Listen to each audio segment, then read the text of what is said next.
Hello दोस्तों, बात करेंगे इस वीडियो में रेलवे शेयर्स के ऊपर। अब यहाँ पर सबसे इम्पोर्टेंट सवाल क्या है कि सर रेलवे सेक्टर के अंदर क्या बड़ी गड़बड़ चल रही है।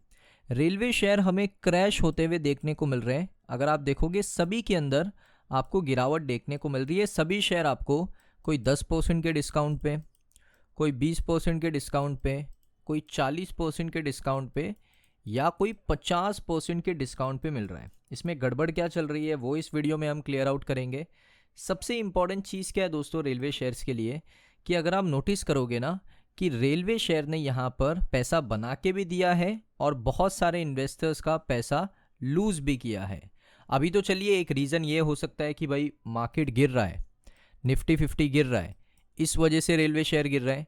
लेकिन जब यहाँ पर मार्केट ऊपर भी होता है, मार्केट के अंदर जब तेज़ी भी आती है, तो भाई रेलवे शेयर फिर भी परफॉर्म नहीं करते। तो इसका रीज़न क्या है, ये कौन सी गड़बड़ है, उसको इस वीडियो में हम डिस्कस करेंगे। देखिए, हमेशा याद रखना, मार्केट में जब कोई भी शेयर ऊपर जाए या कोई भी शेयर नीचे आए, तो एक सवाल आपको हमेशा अपने आप से पूछना है, WHY, यानी क्यों ये ऊपर गया, क्यों ये नीचे आया, इसका रीज़न क्या है, वो आपको पता होना चाहिए। क्योंकि मार्केट में क्लैरिटी आपके पास जितनी होगी उतना ज़्यादा पैसा बना पाओगे।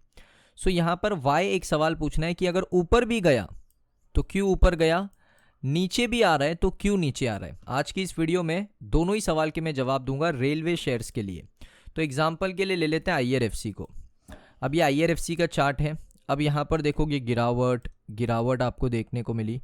एक महीने में 7% ऊपर, 6 महीने में 10% नीचे, एक साल में 6% नीचे, 5 साल में देखोगे 388.99% ऊपर।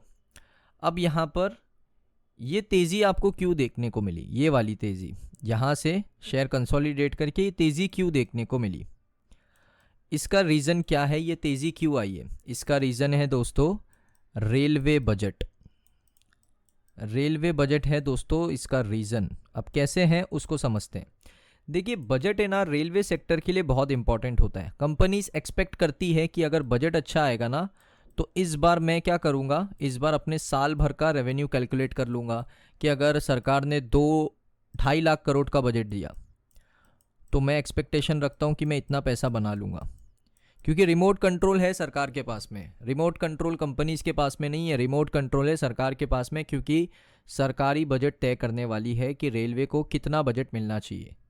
तो रेलवे को जब ज़्यादा बजट मिलता है तो एक्सपेक्टेशन ये होती है कि कंपनीज का इनकम बढ़ जाएगा, कंपनी का प्रॉफिट बढ़ जाएगा, कंपनी का मार्जिन बढ़ जाएगा, मार्केट में स्पेंडिंग ज़्यादा होगा। मार्केट में अगर स्पेंडिंग ज़्यादा होगा तो जो प्रोजेक्ट्स हैं वो कंपनीज को ज़्यादा मिलेंगे। तो इस चक्कर में जो रेलवे शेयर है ना वो ऊपर जाते हैं। अब यहाँ पर उसके बाद देखोगे, यहाँ पर गिरावट हो गई, नीचे आ गया शेयर। ये गिरावट क्यों हुई है, क्योंकि मार्केट की एक्सपेक्टेशन थी, 2025 की रिपोर्ट भी है मेरे पास।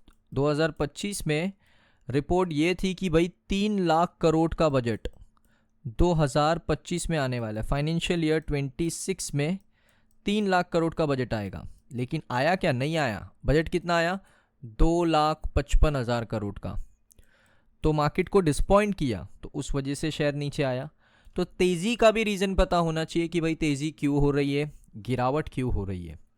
उसके बाद मैं आपको बता देता हूँ, यहाँ पर एक इम्पॉर्टेंट डेटा आप देख सकते हो। 1993 से लेकर 2025 का डेटा है। 1993 में आप देख सकते हो रेलवे बजट सेपरेट आता था। इसमें आप देखोगे 6,500 करोड़ का बजट आया।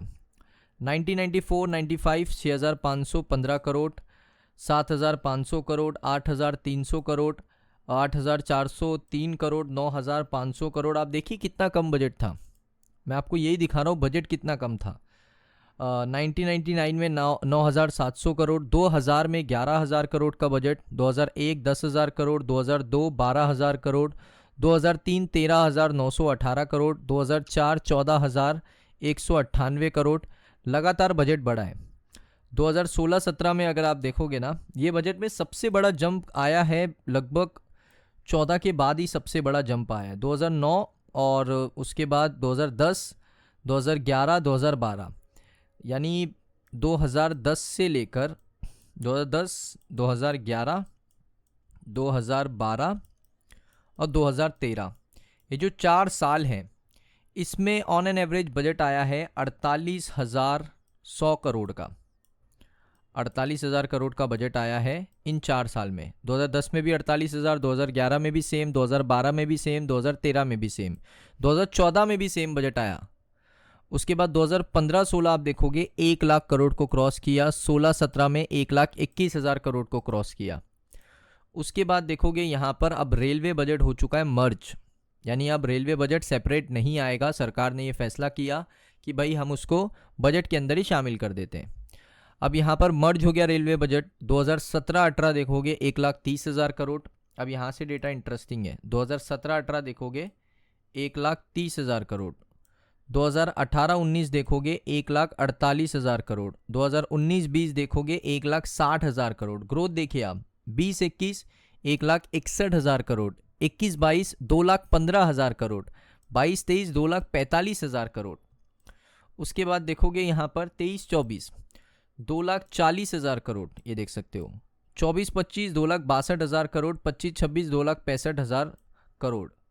सो यहाँ पर जब रेलवे का बजट सिमिलर हुआ, 2024-25 का जो डेटा है 2,62,000 crore, 2,65,000 crore, kind of a similar budget flat, तो रेलवे शेयर क्या होंगे, नीचे आएंगे। अब बजट जैसे बढ़ता है, जैसे यहाँ पर 20-21 21-22 जब ऐसा बजट आता है ना, तो यहाँ से ग्रोथ क्या होती है, पोटेंशियली शेयर ऊपर जाते हैं। क्यों ऊपर जाते हैं, क्योंकि यहाँ पर उनको पता है कि भाई अगर रेलवे बजट ज़्यादा आएगा, स्पेंडिंग बढ़ेगा, स्पेंडिंग बढ़ेगा, हमें ज़्यादा प्रोजेक्ट्स मिलेंगे, ज़्यादा प्रोजेक्ट्स करेंगे तो ज़्यादा अर्निंग होगी, अर्निंग ज़्यादा होगी तो शेयर बढ़ेगा। तो इस वजह से शेयर ऊपर जाते हैं। तो ये शेयर ऊपर जाने का रीज़न है, शेयर नीचे आने का रीज़न भी रेलवे बजट ही है। तो रेलवे बजट रेलवे शेयर के लिए बहुत इंपॉर्टेंट होता है और सरकार के पास इसका रिमोट है, इसका कंट्रोल है।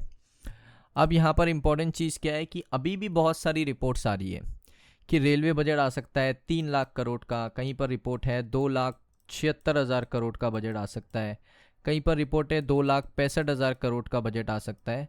तो अगर बजट आता है 2,55,000 करोड़ से लेकर 2,65,000 करोड़ का, तो रेलवे शेयर्स के अंदर करेक्शन दोबारा शुरू हो जाएगा। अगर बजट आता है 2,76,000 करोड़, 3 लाख करोड़, तो वहाँ से रेलवे शेयर ऊपर जाएंगे, सिंपल सी बात है। तो डिपेंडेंसी बजट के ऊपर है। अब यहाँ पर इंपॉर्टेंट चीज़ क्या है कि कोई रिपोर्ट के ऊपर आंख बंद करके भरोसा नहीं करना है, वेट करना है, क्योंकि वेट ज़्यादा नहीं करना है। फेब 1 तारीख से लेकर 2 तारीख, ये 2 दिन है, ये 2 दिन में बजट अनाउंस हो जाएगा। बजट अनाउंस होगा, हमें पता चल जाएगा कि भाई रेलवे ने कितना बजट अनाउंस किया है रेलवे सेक्टर के लिए, वो पता चल जाएगा। उसके बाद अगर बजट अच्छा होगा तो वहाँ से एक चीज़ हमें पता होगी कि बजट अच्छा है तो रेलवे शेयर चलेंगे, अगर बजट ख़राब है तो रेलवे शेयर नीचे आएंगे। और गलती क्या करते हैं ना लोग, सबसे बड़ी गलती ये करते हैं, ये चीज़ समझना, ध्यान से देखना। सबसे बड़ी गलती क्या करते हैं लोग, यहाँ पर ना टॉप पे बाय करते हैं, यहाँ पर बाय करते हैं फोमो में, इमोशंस है ना, तो फोमो में यहाँ पर बाय करते हैं। अब यहाँ पर बाय नहीं करेंगे क्योंकि लगता है कि भाई इधर है तो इधर आ जाएगा, लेकिन जब ऊपर जाएगा ना तो यहाँ से सिर्फ ऊपर ही चलता जाएगा। ये सबसे बड़ी गलती है, टॉप लेवल पे बाय करना, फोमो में बाय करना कि शेयर चल रहा है तो चलता ही रहेगा, जैसे कोई ट्रेन है कि शेयर चल रहा है तो चलता ही रहेगा। ये है इमोशंस, इमोशंस पे कंट्रोल करना है मार्केट में। जब शेयर ऊपर आ चुका है तो एज अ इन्वेस्टर ये सोचना है कि भाई ओवर बॉट हो चुका है, लोग यहाँ से प्रॉफिट बुकिंग करेंगे, नीचे आने का चांस बनेगा। और जो इन्वेस्टर ऐसे सोचता है, जो क्लैरिटी के साथ सोचता है, जो इमोशंस को हटाकर मार्केट को देखता है, वो इन्वेस्टर 99% पैसे बनाते हैं। इसलिए मार्केट में जो फोमो इन्वेस्टर है वो कभी पैसा नहीं बनाता है। इसलिए मैं कहता हूँ कि बाय करने का जो एक इम्पॉर्टेंट चीज़ होती है ना, कि प्रॉपर इन्फॉर्मेशन होनी चाहिए कि हाँ ये चीज़ हो रही है, इससे ये चीज़ होगी, अभी शेयर ओवर बॉट नहीं है, एक अच्छा प्राइस देखकर इसमें एंट्री लेकर, एंट्री लेना, चलो एंट्री तो आपने यहाँ पर ले ली, यहाँ पर ले ली, यहाँ पर ले ली, नीचे गिरा, भाई नीचे गिर रहा है, यहाँ से क्रैश हो जाएगा, यहाँ पर बेच देंगे। लेकिन उनको नहीं पता यहाँ पर सपोर्ट लेकर फिर से वो रिटेस्ट करके ऊपर जाएगा। तो ये सारी चीज़ें इंपॉर्टेंट होती है मार्केट के अंदर। सो दोस्तों ये वीडियो कैसा लगा कमेंट सेक्शन में बताइए। अगर आपको वीडियो अच्छा लगा वीडियो को लाइक करें। मिलता हूँ नेक्स्ट वीडियो के अंदर।